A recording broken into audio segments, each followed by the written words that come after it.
സ്വർഗരാജ്യം വിളക്കുമെടുത്ത് മണവാളനെ എതിരേൽക്കാൻ പുറപ്പെട്ട 10 കന്യകമാർക്ക് സദൃശ്യം. അവയിൽ 5 പേർ വിവേകശീലികളും 5 പേർ വിവേകവതികളുമായിരുന്നു. ഈ കാലഘട്ടത്തിലൂടെ ആ 10 കന്യകമാർ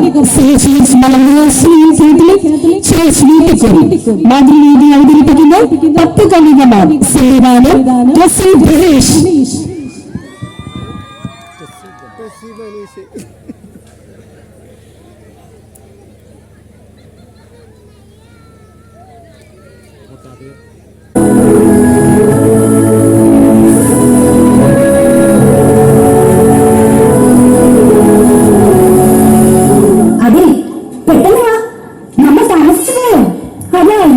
സംശയം മണവാളൻ വന്നെന്നാ തോന്നുന്നത്.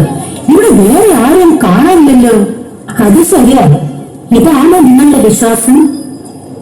മണവാളൻ പറഞ്ഞിട്ടില്ലേ അല്പവിശ്വാസികളായിരിക്കരുതെന്ന്?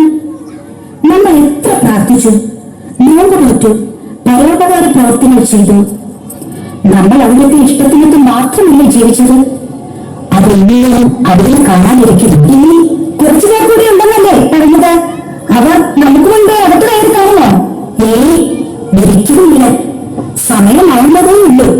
നമുക്ക് തെറ്റുപറ്റിയിട്ടില്ല. ധൈര്യമായിരിക്കണം. എങ്കിൽ നമുക്ക് വിളക്കിലെ തിരികൾ താഴ്ത്തി വെച്ചാലോ? അല്ലെങ്കിൽ പ്രിയം വരുമ്പോൾ നമ്മുടെ എല്ലാം വറ്റിപ്പോകും. അത് ബുദ്ധിയാണ്. എന്നിട്ട് ഉറക്കം വരാതിരിക്കാൻ നമുക്ക് ഉണർന്നു പാടി ശ്രദ്ധിക്കാം. എങ്കിൽ വാ തുടങ്ങാം.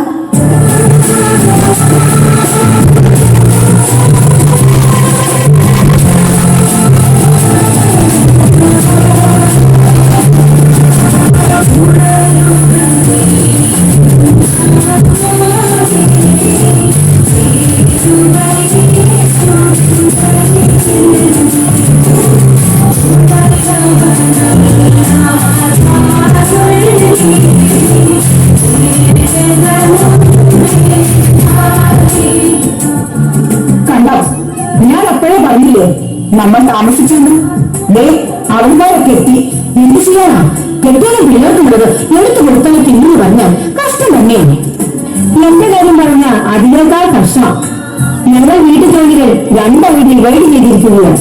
അതല്ലേ പച്ചക്കറിയൊക്കെ അറിയുന്നത് നീയും ഉണ്ടാക്കുന്നത് നിന്റെ കെട്ടിയാലുമാണേ. അങ്ങനെയല്ല. അതുകൊണ്ട് ഞാൻ ഇവിടെ വഴി എന്റെ കെട്ടിയോ? അപ്പോ മുറ്റം നോക്കലും പണ്ടിലെ പണി മനോഹരമായ പൂന്തോട്ടമല്ല, അങ്ങേര് നോക്കണമെന്ന്. ഈ കഴുകാനുള്ള തുണിയൊക്കെ നീ അകത്തിടുമോ അതോ പുറത്തിടുമോ? ഒന്നും പോടി അവിടുന്ന്. കളിയാക്കല്ലേ. ഞാൻ എത്തിയോ? ഇവള് കാരണമാണ് ഞാൻ താമസിച്ചത്. അത് ഞാനും ചെയ്തു. മണവാൾ വരുന്നല്ലേ. ഞാനൊന്ന് ബ്യൂട്ടി പാർലർ പോയിട്ട് വരാമെന്ന് പറഞ്ഞപ്പോൾ ഇവിടെ എന്റെ കൂടെ ചാടി കാറിൽ കയറി. എന്റെ തെറ്റാണോ? ശരിയാ. അല്ല എന്തൊരു തിരക്കെ ബ്യൂട്ടി പാർലറൊക്കെ അല്ലേ. ഇങ്ങനെ എന്റെ അല്ലേ ഇപ്പൊ ഞാൻ ഇഷ്ടമാണോ? എന്നെ എന്താ സംശയം? പൈസ ഉള്ളതല്ലേ. അതിന്റെ ഭംഗി കാണാതിരിക്കുമോ? സെൽഫി എടുക്കാം.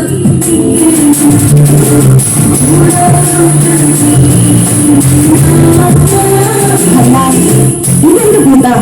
ഇവരെന്താ ഗാനമേളക്കാരാണോ? ഇത് അറിഞ്ഞിരുന്നെങ്കിൽ ആ കരോക്കെ കൂടി എടുക്കാമായിരുന്നു. 2 അടിപൊളി പാട്ടുകൂടി കാച്ചാമായിരുന്നു. മുഖ്യമില്ലേ നിനക്ക്? അത് ഭക്തിഗാനമല്ലേ? ഭക്തകൾക്കുള്ളതാ ഈ ഭക്തിഗാനമൊക്കെ. മനസ്സിലായോ? അല്ല നിന്റെ ഹസ്ബൻഡിന്റെ ജോലിയൊക്കെ ശരിയായോ? എവിടുന്ന്? അതിന് അഭിമാനം കൊണ്ട് തോന്നണ്ടേ ജോലിക്ക് പോകണമെന്ന്? ഏത് സമയം ഫേസ്ബുക്കിലും വാട്സപ്പിലും അല്ലേ ഞാനൊക്കെ ഉണ്ടാക്കാനുണ്ടല്ലോ. എന്റെ വിധി. ഞാൻ ആ കാര്യത്തിൽ ഭാഗ്യവതിയാണ്. രാവിലെ എന്തേലും വെട്ടിപ്പുഴങ്ങി കൊടുത്താൽ അങ്ങനെ പോയിക്കോളൂ. വൈകുന്നേരം വരുമ്പോ നിറയെ പൈസയും. പിന്നെ തിന്നാനുള്ളത് ഹോട്ടലിൽ നിന്ന്. എന്താ ബിസിനസ്?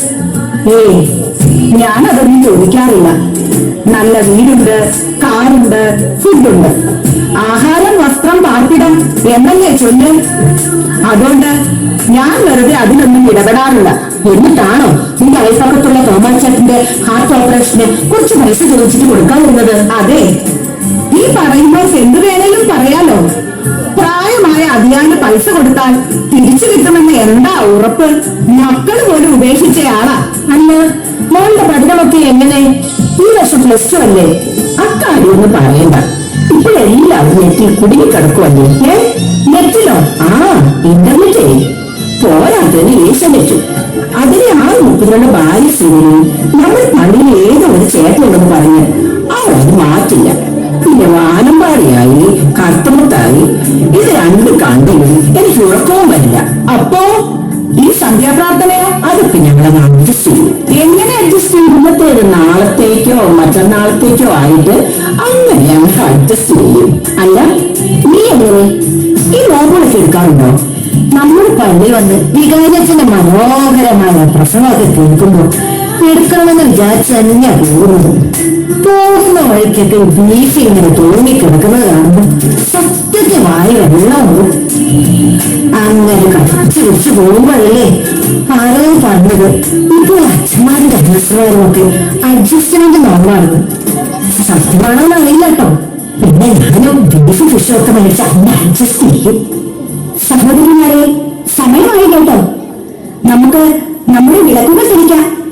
യജമാനെ വരവേൽക്കാൻ നമുക്കൊരുങ്ങാം. ആ ശരി ശരി. എന്താ എല്ലാവരും കൂടി വിളക്കെടുക്കുന്നത്? അതൊക്കെ വരാറായോ? അതെ, വരാറായി. അയ്യോ, ഞാൻ വിളക്കെടുത്തു, എണ്ണ എടുത്തില്ല. തിരക്കിനിടയിൽ ഞാനത് മകളുടെ കാറ് വന്നപ്പോ ചാടി കയറിയതുകൊണ്ട് ഞാൻ എണ്ണ മറന്നു. ഒരു കാര്യം ചെയ്യാം, നമുക്ക് ഇവരോട് ചോദിക്കാം. ഒന്ന് സഹോദരിമാരെ, നിങ്ങളുടെ എണ്ണയെ കുറിച്ച് ഞങ്ങൾ തരുന്നു. ഞങ്ങൾ എടുക്കാൻ വിട്ടുപോയി, ക്ഷമിക്കണം. പറയുന്നത് കൊണ്ടൊന്നും തോന്നരുത് സഹോദരിമാരെ. ഇതിൽ നിന്നും കുറച്ച് നിങ്ങൾക്ക് തന്നാൽ അത് ഞങ്ങൾക്കും നിങ്ങൾക്കും തികയാതെ വരും. അതുകൊണ്ട് നിങ്ങൾ മറ്റെവിടെയെങ്കിലും സംഘടിപ്പിക്കാൻ നോക്ക്. ഓ, മനസ്സിലായി. തരാൻ പറ്റില്ലെന്ന് സോഫ്റ്റ് ആയിട്ടാണ് പറഞ്ഞു. എന്ത് ഇവളുമാരുടെയൊക്കെ ഇരക്കാൻ നിൽക്കുന്നത്? ഇവിടെ അടുത്തല്ലേ സൂപ്പർ മാർക്കറ്റ് ഉള്ളത്?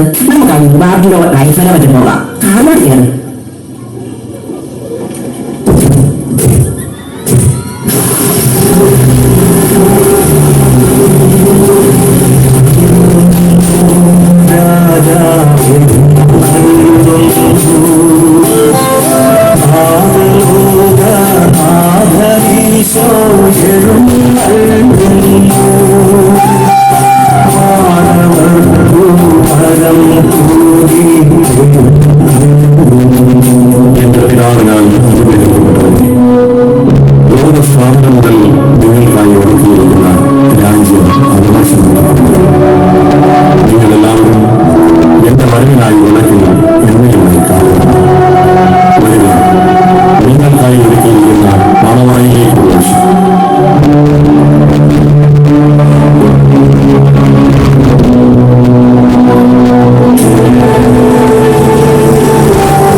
യജമാനൻ വന്നിട്ടുണ്ടാവും.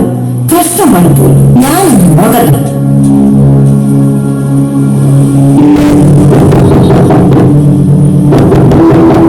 ഹലോ, ഞങ്ങൾ വന്നോ? ഒരല്പം ലേറ്റ് ആയി പോയി. നല്ല ട്രാഫിക് ബ്ലോക്ക് ആയിരുന്നു. നീ ഇങ്ങോട്ട് മാറി, ഞാൻ വിളിക്കാം.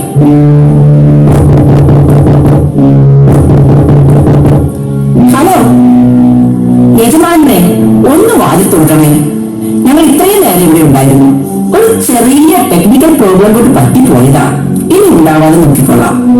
പ്ലീസ് വാതിൽ തുറക്കൂ. സത്യമായി ഞാൻ നിങ്ങളോട് പറയും, ഞാൻ നിങ്ങളുടെ കണ്ടോ എത്ര പൈസയാണ് നമ്മുടെ പള്ളിക്കും പട്ടിക്കാരനും ഒക്കെ കൊടുത്തത്. എന്നിട്ട് പറഞ്ഞു കേട്ടോ അറിയില്ലെന്ന്. അങ്ങനെ പറഞ്ഞാൽ എങ്ങനെയാ? ഇവിടെ നാട്ടുകാർക്കെല്ലാം ഞങ്ങളെ അറിയാം, നിങ്ങൾക്ക് മാത്രം അറിയില്ല. ഹലോ, വാതിൽ തുറക്ക്. ഞാൻ പറഞ്ഞു, ഞാൻ നിങ്ങളെ അറിയില്ല. കടന്നു പോകുന്നു. എല്ലാത്തിനും ഒരു പരിധിയുണ്ട്. വാടി, നമുക്ക് പോകാം. ഇതൊക്കെ വേസ്റ്റ് ആയില്ലോ എന്ന് നോക്കുമ്പോഴാ.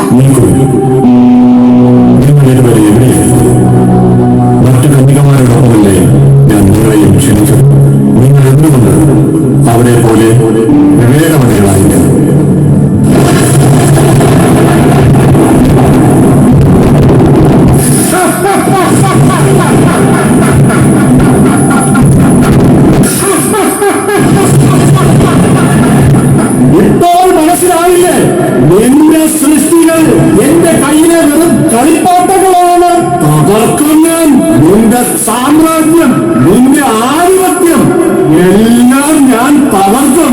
ഞാനാണ് ശക്തൻ. നിന്നേക്കാൾ ശക്തൻ. എന്റെ പണത്തിന് മുന്നിൽ, എന്റെ പ്രലോഭനത്തിന് മുന്നിൽ, എന്റെ പ്രകടനത്തിന് മുന്നിൽ, ഞാൻ കൊടുക്കുന്ന പ്രശസ്തിക്ക് മുന്നിൽ ഇല്ലാത്ത ഏത് മനുഷ്യനാ നിനക്കുള്ളത്? സൂര്യ വീട്ടിയ ഞാൻ